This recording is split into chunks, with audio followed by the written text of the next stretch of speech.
नमस्कार, मैं हूं आपके साथ नेहा। जैसा कि आप सब जानते हैं कि कल बसंत पंचमी है, ज्ञान और विद्या की देवी माँ सरस्वती का दिन है। और इस दिन पर क्या कुछ खास करना चाहिए और क्या नहीं करना चाहिए, क्योंकि हर पूजा पाठ का एक विधि विधान होता है जिनसे हम लोग अनजान होते हैं।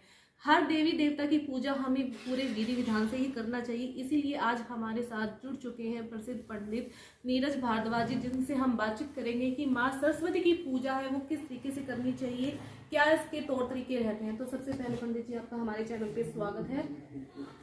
तो जैसा कि कल बसंत पंचमी है, माँ सरस्वती का दिन है, तो क्या विशेष है इस दिन? देखिए, बसंत पंचमी कल बहुत अच्छे पर्व के साथ आ रही है, अच्छे योग के साथ आ रही है। कल पंचमी पे बहुत सालों के बाद एक तो रविवार मिल रहा है। रविवार प्रकाश का वार है, प्लस में जो कल का योग है वो शिव योग है। तो बसंत पंचमी अपने आप में महत्व वाली हो गई। ये जो पर्व है ये सबके लिए है, बच्चों के लिए तो विशेष है ही, क्योंकि बुद्धि की आवश्यकता सबको रहती है। ये पर्व बुद्धि का पर्व है। कल के दिन विधिवत तरीके से इसको अगर मनाया जाए तो बहुत अच्छे लाभ लोगों को मिल सकते हैं। जैसा कि बच्चों के लिए, जैसे कि आपने बताया बच्चों के लिए विशेष रहता है, तो बच्चों के ऐसी क्या चीजें करनी चाहिए कि उन्हें पूरा साल ज्ञान की प्राप्ति हो? देखो, कल के दिन जो है पीला वस्त्र पहनना चाहिए। पीला वस्त्र जो है, पीला रंग जो है वो सूर्य से रिलेशन को लेता है, अच्छी एनर्जी को लेता है। और अभी बहुत दिनों से कोहरा चल रहा था, अभी कुछ मौसम साफ था तो कुछ ठीक था, अदरवाइज इन दिनों में प्रकाश नहीं होता है। बसंत पंचमी के दिन पूरा प्रकाश रहता है और पीले रंग से जब सूर्य किरणों को लेता है तो हमारे अंदर की जो इम्यूनिटी है वो प्लस हो जाती है, बढ़ जाती है। अब रही बच्चों की बात, तो बच्चों को विधिवत सुबह जल्दी उठाना चाहिए और सूर्योदय से पहले बच्चों को जगा करके पानी में, जल में केसर मिला करके बच्चों को स्नान कराना चाहिए। स्नान के बाद उनको पीला चंदन या हल्दी कर दें, चंदन कर दें, केसर कर दें, उसका तिलक लगा करके और एक पाटे के ऊपर पीला कपड़ा बिछाएं।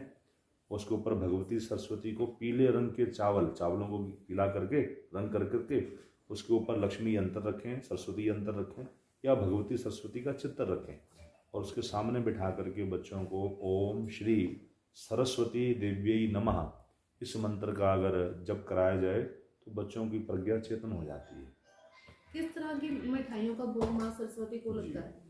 देखिए, सबसे अच्छी मिठाई तो है जो घर में प्रसाद बने। अगर घर में हम मूंग का हलवा बना सकें, बेसन का हलवा बना सकें तो वो बहुत अच्छा है।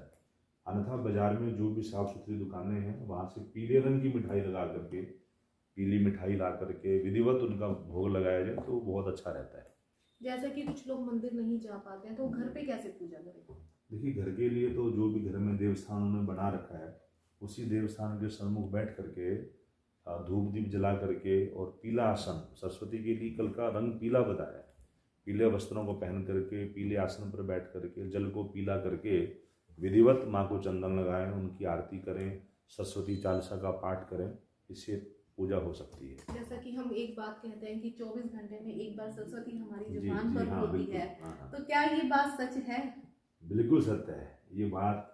हर जनमानस आपको कहने वाला मिलेगा कि मैं तो भी याद कर रहा था और आप आ गए, मैंने ऐसा खाने के लिए सोचा था और वो चीज़ खाने के लिए आ गई।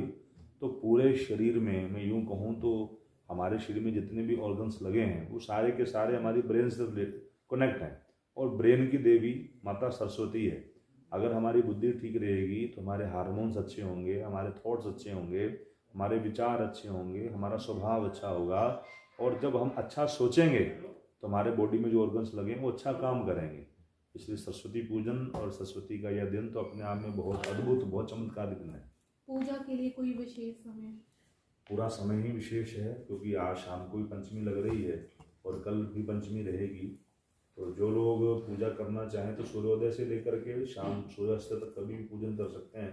जो विशेष इसका समय है वो कल सुबह 11 बजे से 1 बजे तक का है और शाम को 3:30 से लेकर के 6 बजे तक का जो समय है बहुत अच्छा पूजन का समय है।